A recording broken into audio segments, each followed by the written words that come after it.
حضرت ایمان سے بتائیے میں کیوں نہ مانوں اس بات کو کہ میرے نبی کو اللہ نے علم غیب عطا فرمایا ہے؟ صدیق بھی زندہ ہیں، عمر بھی زندہ ہیں، عثمان بھی زندہ ہیں، تینوں حضور کے یار زندہ ہیں۔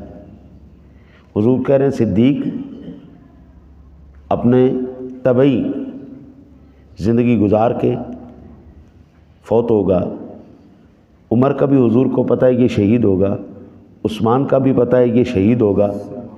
حضرت ابھی جو واقعہ ہوا بھی نہیں، اللہ نے میرے نبی کو عطا فرما دیا ہے، اس کا علم عطا فرما دیا، اور غیب کس کو کہتے ہیں؟